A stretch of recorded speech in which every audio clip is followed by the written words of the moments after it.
হে everyone, good morning. আজকে হলো জন্মাষ্টমী, তাই সকাল সকাল ঠাকুর ঘরে চলে এসেছি। দেখতেই পাচ্ছ ফুলের থালা সাজিয়ে নিয়েছি, ফুলের মুকুট, পদ্ম, হলুদ মালা সব কিছুই নিয়ে এসেছি। আর এখন সকালবেলা ঠাকুরকে ফল নিবেদন করা হবে। ভোগ হিসেবে বিভিন্ন রকম ফল কেটেছি, মাখন মিষ্টি দিয়ে সন্দেশ দিয়ে ফলের থালা রেডি করেছি। এটাই ঠাকুরকে এখন ভোগ হিসাবে নিবেদন করব। তো এখানে আরেকটা থালাও আমি রেডি করেছি, এই যে গজা, মিছরি, লবঙ্গ সব দিয়ে ফল টল দিয়ে। তখন আজকে লোকনাথ বাবারও জন্মদিন, তো চলো ঠাকুরকে আগে ফলটা নিবেদন করি। মানে ঠাকুরকে খেতে দেওয়ার পরে ঠাকুরকে স্নান টান করিয়ে রেডি করাবো।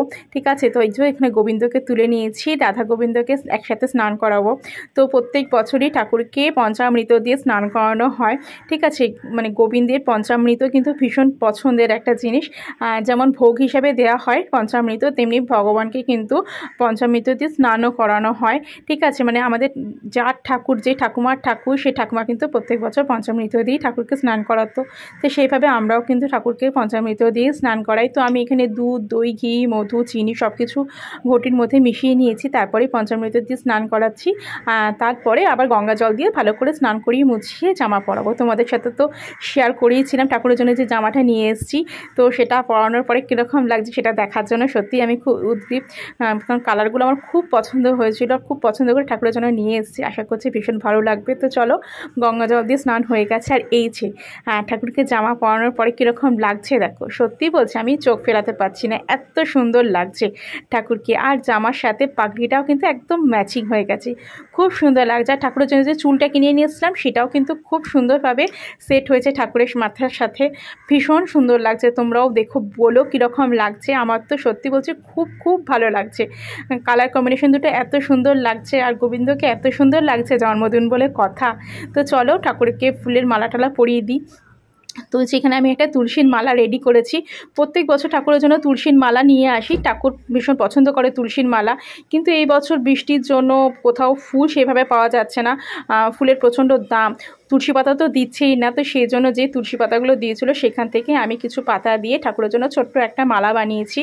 যেহেতু তুলসী পাতার মালা ঠাকুর ভীষণ পছন্দ করে, তো সেই জন্য ছোটো মতনই একটা বানিয়ে দিয়েছি। দেখো কীরকম লাগছে, আমার তো খুব ভালো লাগছে। তো চলো, সমস্ত ফুলের সাজ দিয়েই ঠাকুরকে কিন্তু অপূর্ব লাগছে। ঠাকুরের জন্য এরকম হলুদ মালা নিয়ে এসেছিলাম, আর এরকম মালা কিনতেই পাওয়া যায় বিভিন্ন রকম, তো সেই মালা নিয়ে এসেছিলাম। তো সব ঠাকুরকেই কিন্তু মালা টালা দিয়ে নতুন জামা পরিয়ে দিয়েছি, খুব সুন্দর লাগছে দেখে।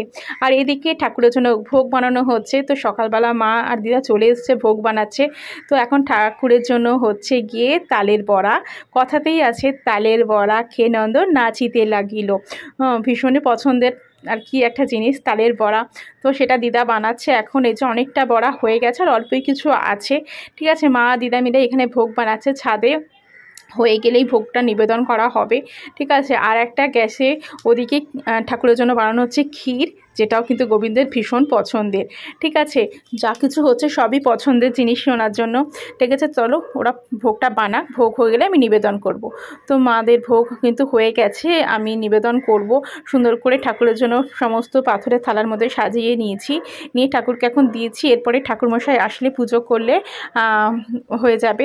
তো প্রত্যেক বছরই আমাদের বাড়িতে জন্মাষ্টমীর দিন ঠাকুরমশাই আসে, এসে পুজো করে, আমরা অঞ্জলি দিই। তো এই যে দেখো, ঠাকুরের জন্য ভোগ নিবেদন করা হয়েছে খিচুড়ি, 5 রকম ভাজা, লুচি, তালের বড়া, পায়েস, ক্ষীর, বাঁধাকপির তরকারি, আর আছে ফুলকপি পনির দিয়ে তরকারি, মালপোয়া, নাড়ু। ঠিক আছে, পায়েস। তো নাড়ু আর মালপোয়াটা কিনে আনা হয়েছে দোকান থেকে, অন্যবার বানানো হয়, তো এই বছর কিনেই নিয়ে আসা হয়েছে। তো সমস্ত কিছু ভোগ নিবেদন করা হয়ে গেছে, দেখতেই পাচ্ছ। আর ঠাকুর আসনটা সত্যি বলছে খুব ভালো লাগছে, খুব সুন্দর লাগছে। হ্যাঁ, তো ঠাকুরমশাই আসলেই পুজো হবে। ঠিক আছে, তো চলো তোমরা দেখতে থাকো। তোমাদের কীরকম লাগছে অবশ্যই কিন্তু কমেন্ট বক্সে জানিও। তো চলো এবারে তোমাদের দেখাই ঠাকুরের জন্য ফুলের মুকুটটা যেটা এনেছিলাম সেটা পরে কীরকম লাগছে। আচ্ছা তোমরা বলো তো, পাগড়ি পরে বেশি ভালো লাগছে না ফুলের মুকুটটা পরে? আমার তো দুটো সাজেই ভীষণ ভালো লাগছে, খুব সুন্দর লাগছিলো ঠাকুরকে, সত্যি বলছি। আর পদ্ম টদ্ম দিয়ে কিন্তু আসনটা একদম ভরে গেছিলো। তো ঠাকুরমশাই চলে এসেছে, যেখানে পুজো শুরু করেছে। আমরা এখানে সবাই মিলে অঞ্জলি দেবো।